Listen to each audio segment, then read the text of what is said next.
Hi, I'm Durance Hine, and I have a lot of interests and a lot of things that I do. Primarily, I'm a teacher, but after my cancer diagnosis, I decided to really start following my dreams again, which I had pretty much given up on or forgotten about. So that's when I got back into acting and modeling, and have really enjoyed both of those. Yeah, they bring me a lot of happiness and a lot of joy, and I think it's just super important. So I have a lot of labels: teacher, actor, model, and now I do a lot of writing and a lot of sharing online about my experience with cancer and what I did to heal from it, hopefully in the hopes of helping other people to do the same. I obviously love spending time with my friends and my family, although that has not been as much recently because of COVID.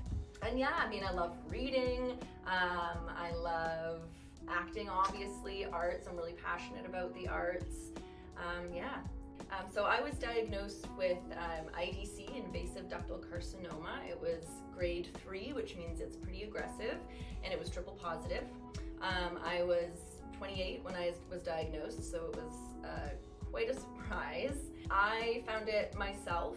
I was extremely lucky when I found it. It was still stage 1.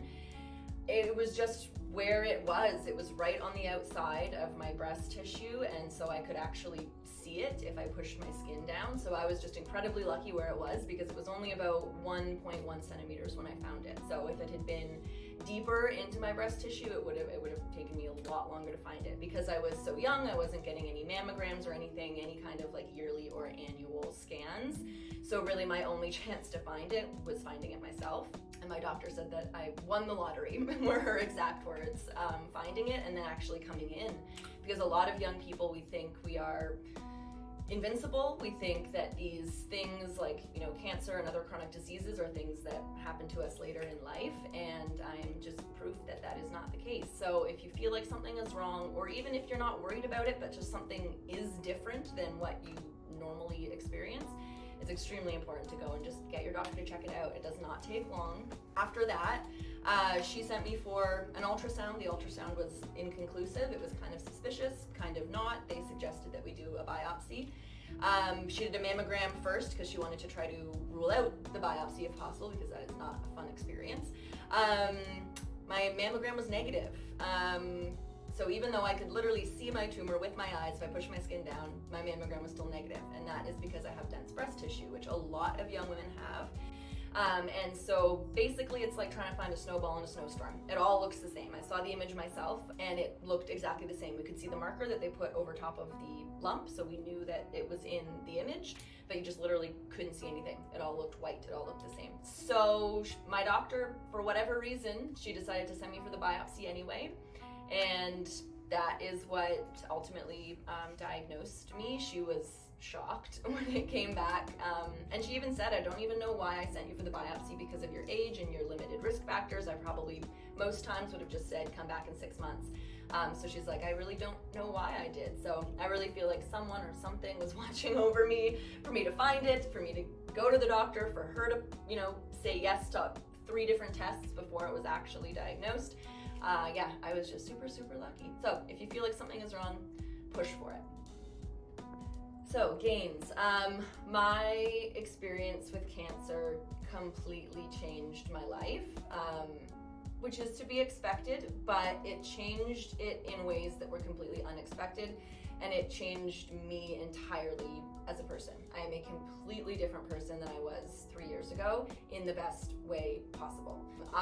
Before I was a people pleaser. I didn't have a lot of self-confidence. I have discovered that I didn't believe that I was worthy of love just the way I was, that I needed to be what other people wanted me to be. I needed to, behave the way they wanted me to behave, look the way they wanted me to look. And having cancer let me just let go of all of that, because it really doesn't matter. I had to stand up for myself a lot in my treatment decisions and go against what some people wanted me to do, and that gave me a lot of self-confidence and forced me to put my people-pleasing tendencies on the back burner, and I have left them there. And so just like me as a person, I feel like that person was always there. It's just my experience with cancer brought all of it out of me. And it sounds crazy, I know, to say, but I actually do feel gratitude to this experience for helping me become who I believe I was meant to be. And it's really put me on an entirely different path now in terms of what I envision for the rest of my life. I think the biggest thing is just perspective. It completely changed my perspective on myself and on my life and what I wanted.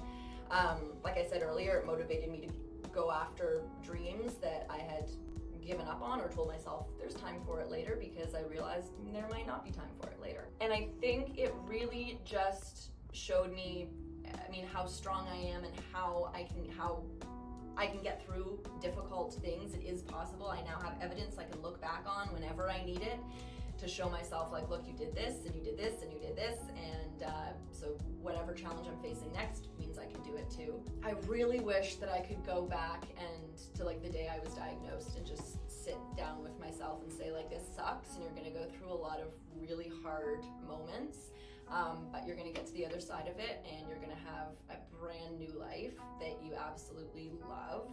And it's made my relationships stronger and deeper with my family and with my friends and with my partner, and it's really, I just would not be the same person without it. And I think that that's really the most important thing that I could tell to somebody who is just been diagnosed now, is that it seems like it's like the darkest moment of your life and the worst thing that could ever happen to you, but I firmly believe that if we choose to take that step and focus on the positive and look for the light in the darkness, even if it's something tiny, like I wouldn't have met these amazing women in my support group if I hadn't been diagnosed, or I really like my doctor and I'm really glad they're on my healthcare team and I wouldn't know them if I didn't have cancer. So even if it's something like tiny that you start with, even if you have to just be like, I was able to get out of bed today and that's amazing.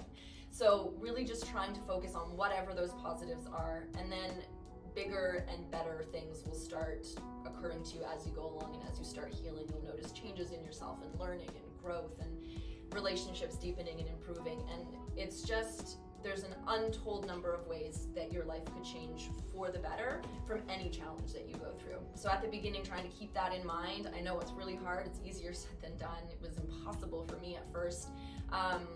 But I'm proof that you can get to the other side and really have more positivity, more gratitude, and just a completely new and wonderful perspective on life that you can then take with you into the rest of your long and happy and healthy life.